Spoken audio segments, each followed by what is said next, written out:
Hello friends, धैर्य study point में आप सभी का एक बार फिर से स्वागत है। पिछली वीडियो मैंने जो डाली थी संविधान की प्रस्तावना पर क्वेश्चन प्रैक्टिस सेट डाले थे और उनमें मैंने 15 क्वेश्चन दिए थे। तो सबसे ज्यादा जिस विद्यार्थी ने ठीक किए हैं उनका नाम है सचिन टाक। सचिन टाक ने 15 में से 15 क्वेश्चन बिल्कुल ही सही किए हैं। समय बदल गया, अब राजा का बेटा राजा नहीं बनेगा, राजा वही बनेगा जो वाक्य में हकदार है। तो फ्रेंड्स, अपन इस वीडियो में भारत के संवैधानिक इतिहास के बारे में जानने वाले हैं कि संविधान का निर्माण की जो प्रक्रिया रही वो लंबी प्रक्रिया रही और इसके निर्माण में अपन ब्रिटिश सरकार को भी एक महत्वपूर्ण योगदान मान सकते हैं, क्योंकि वे भारत में 1600 ईसा से 1947 ईसा तक भारत में रहे, यानी 200 वर्षों तक वो भारत में रहे थे। और उन्होंने जो एक्ट लाए उनका भारतीय संविधान की विशेषता में विशेष योगदान रहा, निर्माण में विशेष योगदान देखा जा सकता है। तो अपन सबसे पहले तो 1600 ईसा पूर्व से 1947 ईसा तक जो भारत में रहे उसके बारे में पूरी जानकारी लेंगे और उसके बाद में 1947 से 1950 तक जिन विद्वानों ने संविधान के निर्माण में विशेष योगदान दिया था उनके बारे में भी डिस्कस करेंगे।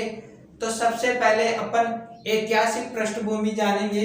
तो आइए सबसे पहले ऐतिहासिक पृष्ठभूमि के बारे में।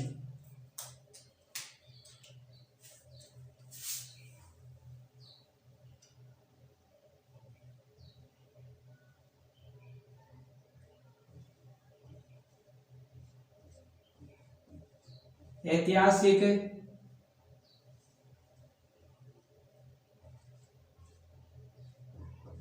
पृष्ठभूमि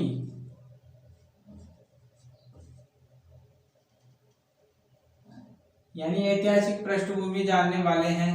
तो सबसे पहले मैं बता दूं कि 1600 ईसा पूर्व को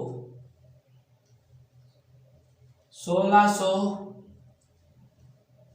ईसा को east India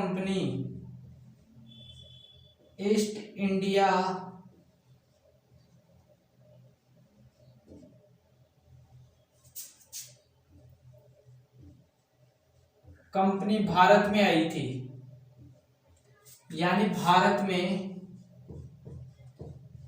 east India company Bharat में 1600 ईसा को भारत में आई थी। और भारत में क्यों आने दिया इनको? क्योंकि उस समय ब्रिटेन की महारानी थी, महारानी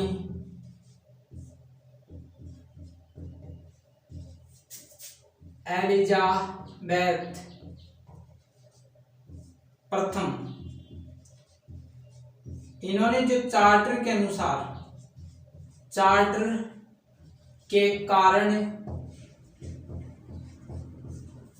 इस व्यापारिक कंपनी को भारत में आने दिया था, यानी इस चार्टर के अनुसार ही व्यापार करने के लिए ये व्यापार करने के माध्यम से आई थी, व्यापार करने के माध्यम से भारत में आई थी। लेकिन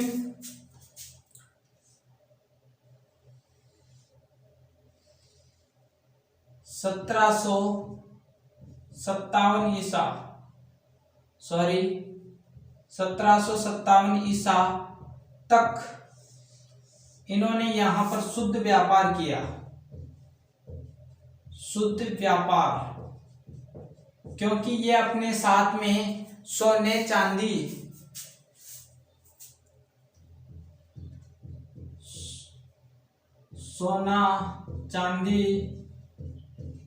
और अन्य वस्तुएं लेकर आई थी व्यापार करने के लिए। तो 1600 ईसा पूर्व से 1757 ईसा पूर्व के बीच में शुद्ध व्यापार रहा। यदि आपसे पूछा जाए कि शुद्ध व्यापार ब्रिटिश सरकार यानी ईस्ट इंडिया कंपनी का कब से कब तक रहा, तो 1600 से 1757 ईसा तक इनके बीच में शुद्ध व्यापार रहा। लेकिन यहाँ पर जो ईस्ट इंडिया कंपनी थी, ईस्ट इंडिया कंपनी की पूरी तरीके से नीयत बदल चुकी थी, क्योंकि हम जानते हैं कि इंसान की नीयत बदलते हुए देर नहीं लगती। और यहाँ पर जब 1757 ईसा के समय इन्होंने प्लासी के युद्ध में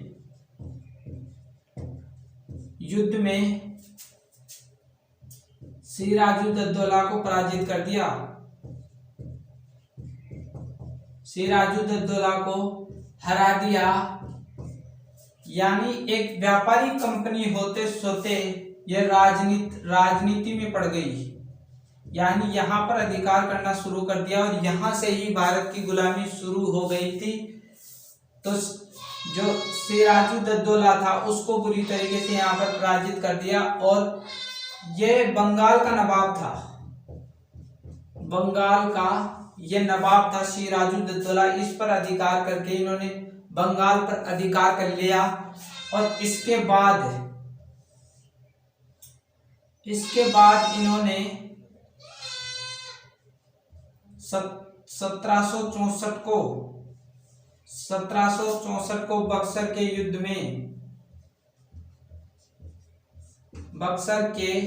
युद्ध में यानी बक्सर का जो युद्ध था उसको जीत लिया इन्होंने। और इस समय इनको सबसे महत्वपूर्ण उपलब्धि लगी कि इनको बंगाल, बिहार, उड़ीसा इनकी दीवानी मिल गई। यानी न्याय और कर वह न्याय के कार्य करने लगी। यानी धीरे धीरे भारत को धीरे धीरे गुलाम बनाना शुरू कर दिया। और बंगाल उस समय ये जो राष्ट्र हैं, यानी बंगाल, बिहार, उड़ीसा, ये उस समय के प्रमुख राष्ट्र हैं। और बंगाल में सबसे ज्यादा कर मिलता था, इसीलिए इन्होंने यहाँ से ही राजनीतिक दृष्टि से भारत को गुलाम बनाना शुरू कर दिया। और धीरे धीरे जो ये कर मिलता था इसको ब्रिटेन भेजा जाता था। यहाँ पर जो कर मिलता था उसको ब्रिटेन भेजा जाता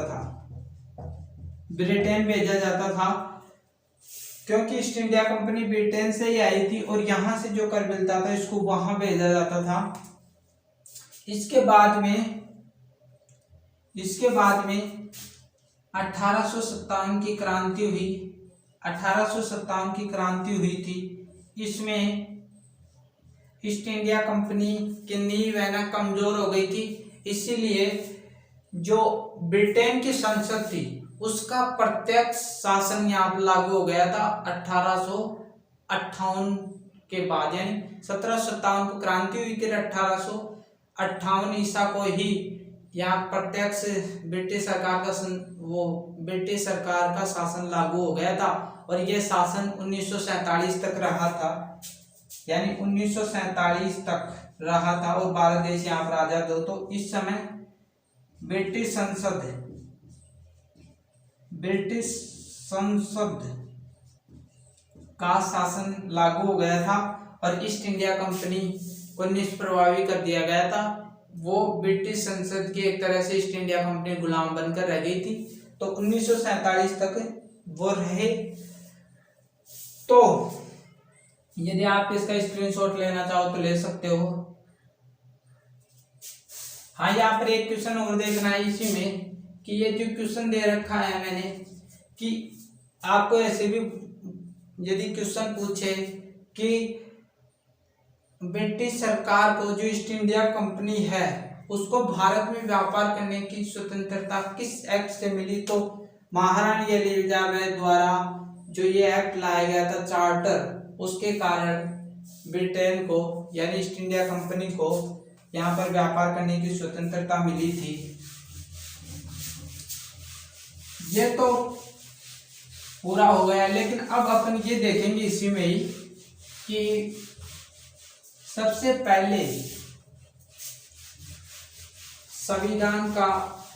संविधान के निर्माण में सुझाव किसने दिया था?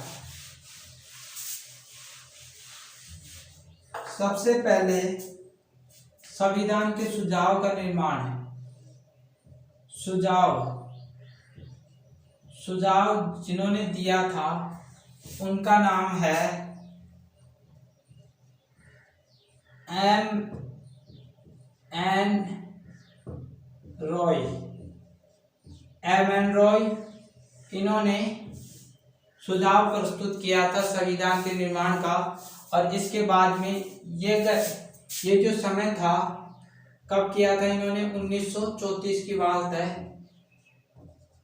34 ईसा, यानी 1934 की बात है। इस समय इन्होंने एम एन रॉय ने सुझाव प्रस्तुत किया था संविधान के निर्माण का। फिर इसके बाद में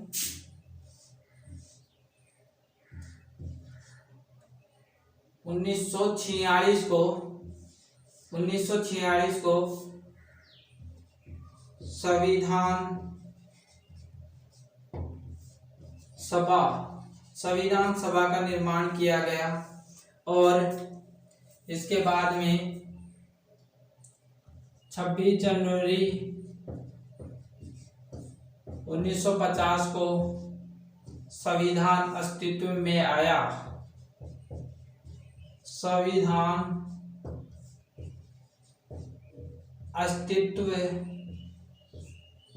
आया। तो एक बार और देख लेते हैं इसको कि सर्वप्रथम सुझाव, यदि आपको क्वेश्चन पूछा जाए कि सर्वप्रथम सुझाव किसने दिया संविधान के निर्माण का, तो सबसे पहले सुझाव एम एन रॉय ने 1934 ईसा को दिया था। इसके बाद में 1946 को संविधान सभा का निर्माण किया गया। और फिर 26 जनवरी 1950 को संविधान अस्तित्व में आया, यानी संविधान का निर्माण पूरी तरीके से हो गया था, जनता के सामने आ गया। तो ये था। अब सबसे जो मोस्ट बात है हमारे लिए, मोस्ट इम्पोर्टेंट मान लो, ये संविधान का वेरी इंपॉर्टेंट बात है इसमें कि जो भारत संविधान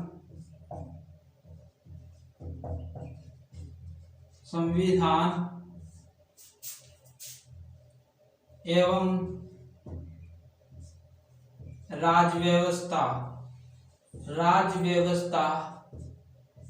में अनेक विशेषताएं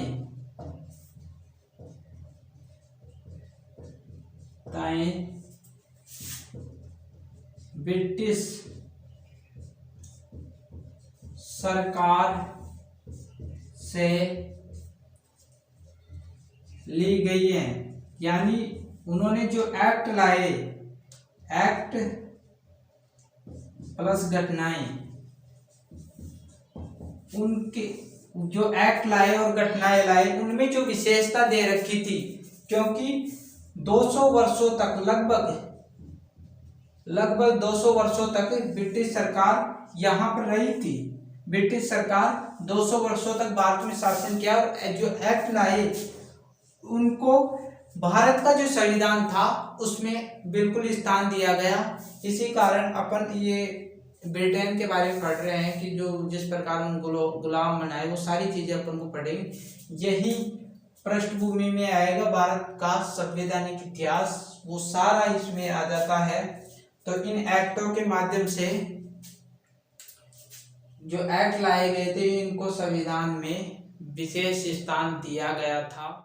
इसमें एक बात और देखने लायक है कि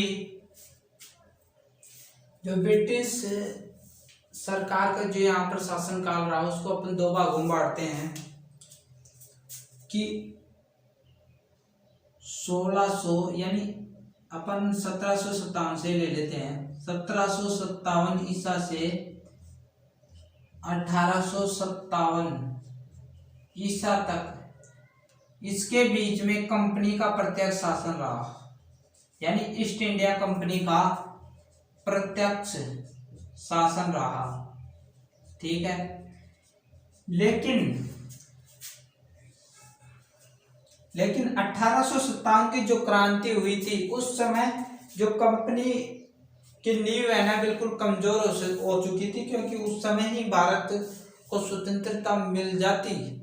लेकिन काफी सारी चीजें हैं यहाँ पर जो शासन कर रहे थे जो राजा थे उनमें फूट थी, देसी रियासतें जितनी भी थी वो मिली हुई नहीं थी, अपने अपने स्वार्थों की पूर्ति करने में लगे हुए थे।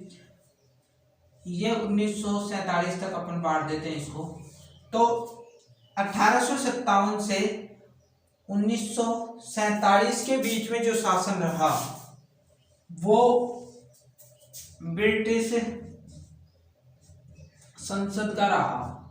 ब्रिटिश संसद में जो राजा था उसका शासनकाल रहा इसके बीच में, क्योंकि इसको निष्प्रभावी कर दिया गया था।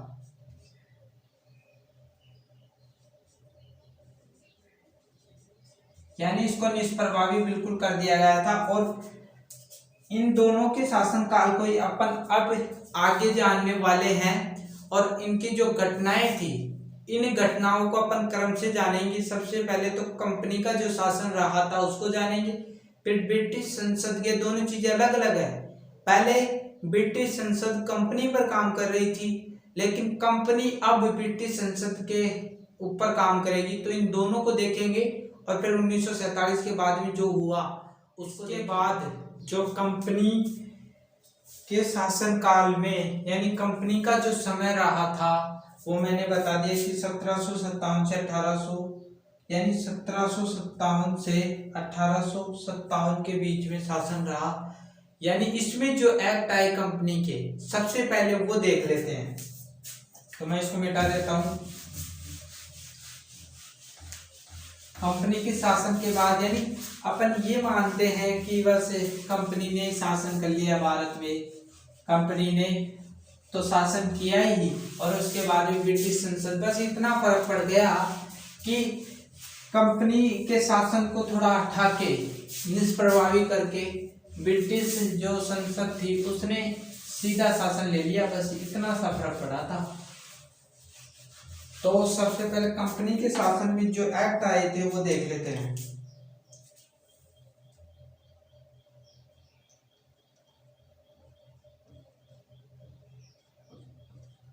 कंपनी का शासन,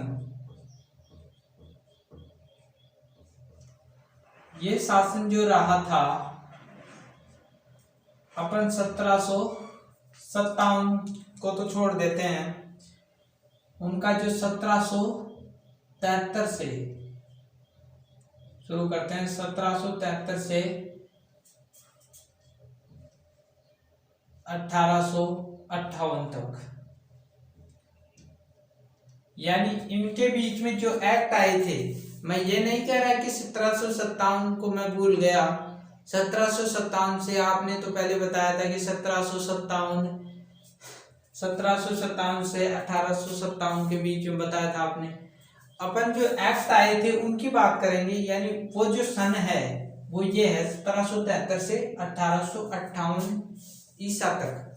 तो इसमें सबसे पहले जो एक्ट आया था, इसके पहले जो सबसे पहले एक्ट आया था वो रेगुलेटिंग एक्ट था,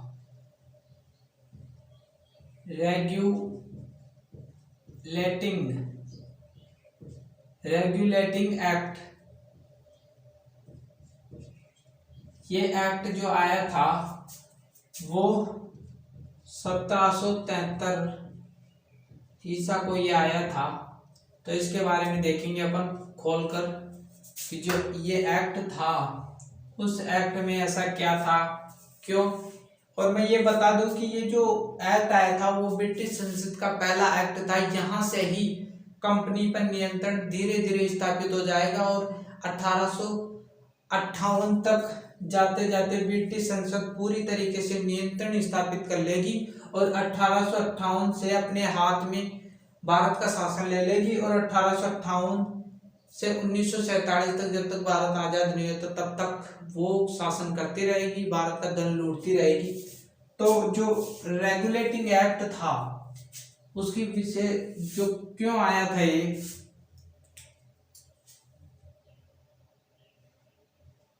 भूमिका लिख लेते हैं इसकी पहले, भूमिका।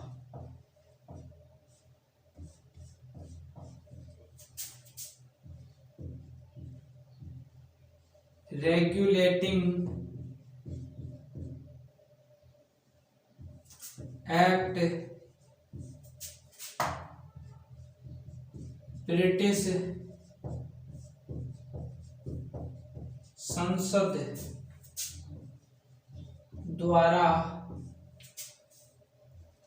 भारत में भेजा गया था। इसके दो उद्देश्य थे, दो उद्देश्य। पहला उद्देश्य ये था कि कंपनी पर नियंत्रण स्थापित करना।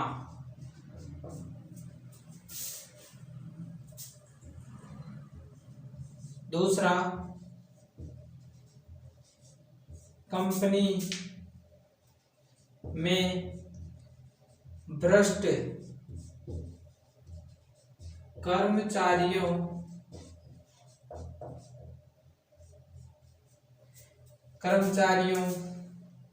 में सुधार।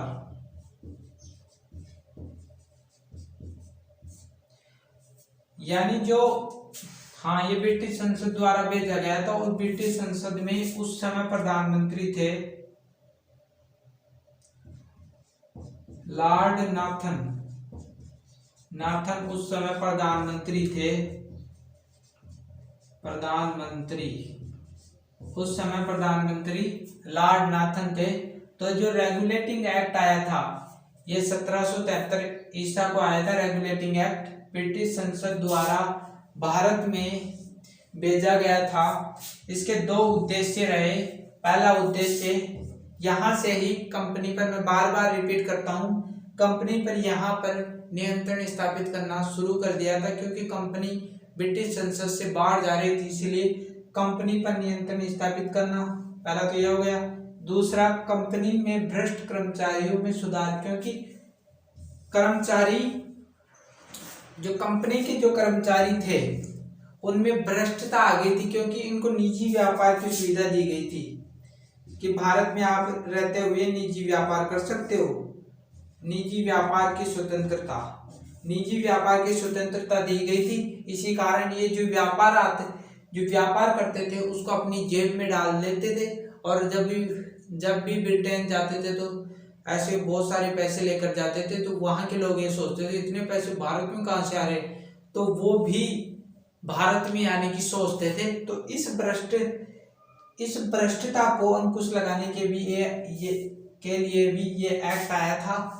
इसकी जो विशेषता है वो देख लेते हैं। तो आप स्क्रीनशॉट लेना चाहो तो ले सकते हो, मैं इसको मिटा देता हूं। इसकी विशेषता पढ़ेंगे अपन।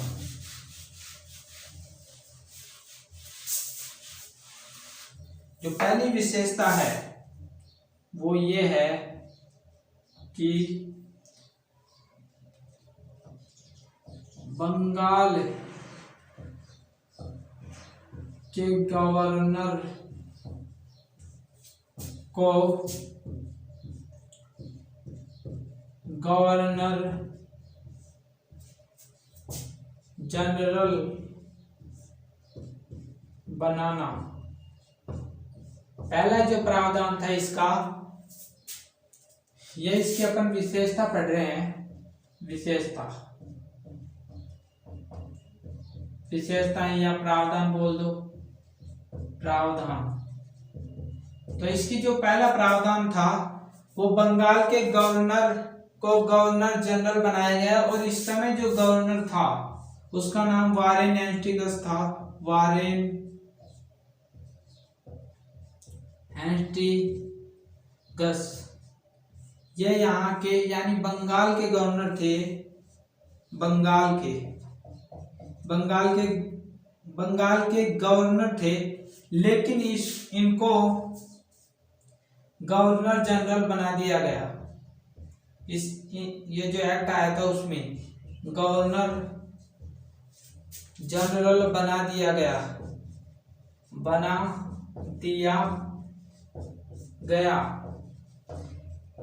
ये जो गवर्नर जनरल था, दो प्रांतों के गवर्नरों पर नियंत्रण स्थापित किया गया था, यानी बंबई और मद्रास। उस समय दो प्रमुख प्रांत माने जाते हैं ये। इन पर यहाँ के जो गवर्नर थे,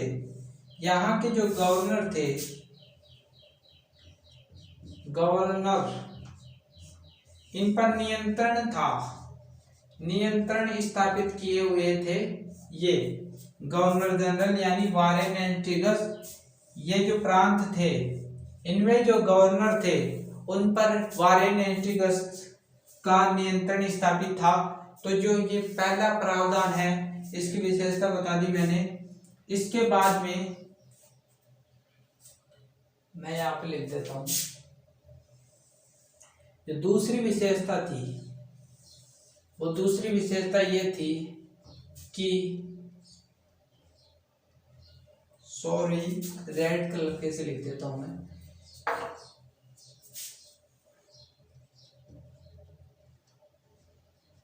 गवर्नर जनरल की कार्यकारिणी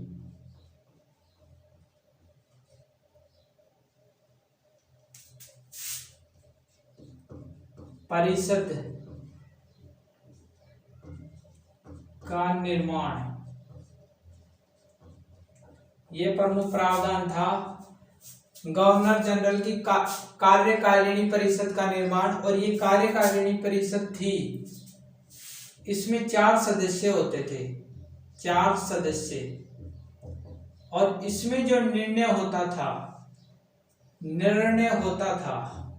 वो बहुमत के आधार पर होता था। बहुमत के आधार पर होता था, यानी गवर्नर जनरल की ही बातें नहीं मानी जाती थी इसमें। ये जो 4 सदस्य हैं उनके बहुमत के आधार पर निर्णय लिया गया था। तो ये दूसरा, यदि आप इसका स्क्रीनशॉट लेना चाहो तो ले सकते हो। इसके बाद में दूसरी विशेषता की चर्चा करेंगे।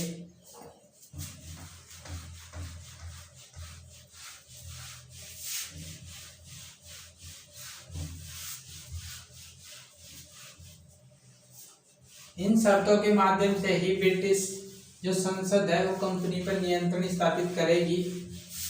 कंपनी में ऐसा कुछ भी नहीं छोड़ेगी वो 1858 तक बिल्कुल निष्प्रभावी हो जाएगी कंपनी, ईस्ट इंडिया कंपनी। तो तीसरी जो विशेषता है वो कंपनी में बोर्ड ऑफ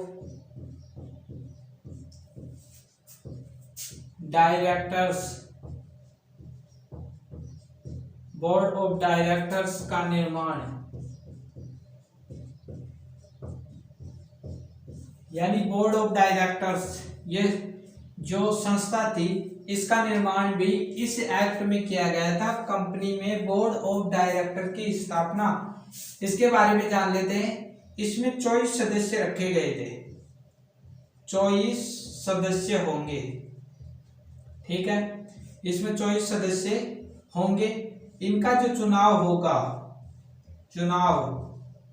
वो 4 वर्ष में होगा, 4 वर्ष में, यानी 4 वर्ष के बाद में होगा। यानी जो बोर्ड ऑफ डायरेक्टर है उसमें 24 सदस्य होंगे और इसका जो चुनाव होगा 4 वर्ष में होगा। इसमें एक और बात है कि प्रति एक वर्ष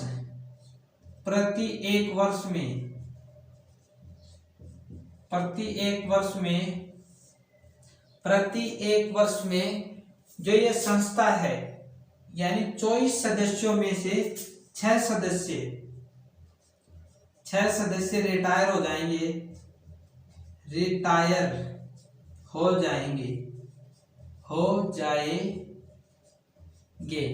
आपको 6 की जगह किसी स्थान पर आपको 25% सदस्य रिटायर हो जाएंगे, यानी आप 24 में से 25% निकालोगे तो आपके 6 सदस्य आएंगे, तो 6 सदस्य रिटायर हो जाते हैं। और इसमें जो चुनाव करने का जो अधिकार था, यानी चुनाव कौन दे सकते थे, जो कंपनी में 1000 पाउंड धन निवेश करते थे उनको ही इसमें वोट करने का अधिकार था। और इसकी जो रिपोर्ट थी, इसकी रिपोर्ट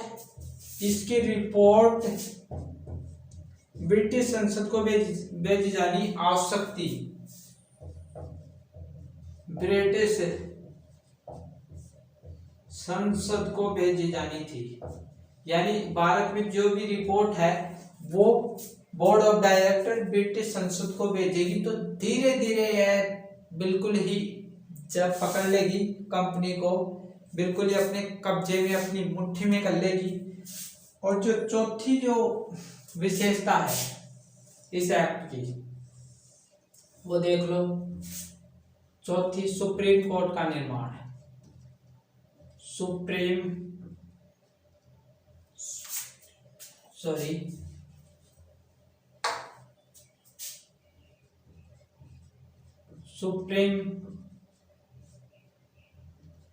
कोर्ट का निर्माण,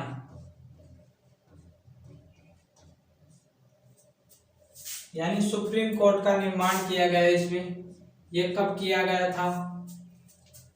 ये जो सुप्रीम कोर्ट का जो निर्माण था वो 1774 ईसा में किया गया था। ठीक है, इसमें एक मुख्य न्यायाधीश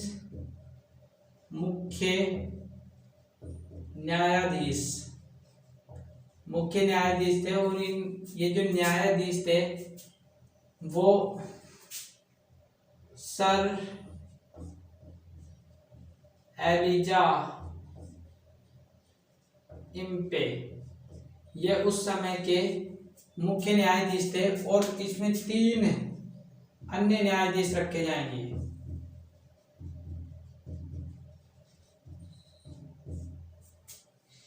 ये थोड़ी सी मिस्टेक है यहाँ पर, सुप्रीम कोर्ट मैंने गलत लिख दिया। सुप्रीम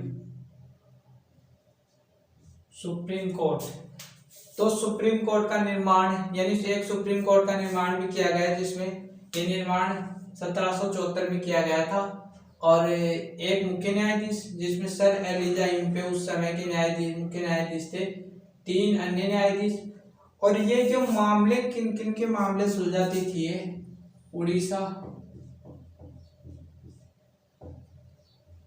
बंगाल, बिहार, यह उस समय के प्रसिद्ध प्रांत थे और इनके मामले इस सुप्रीम कोर्ट में जाते थे।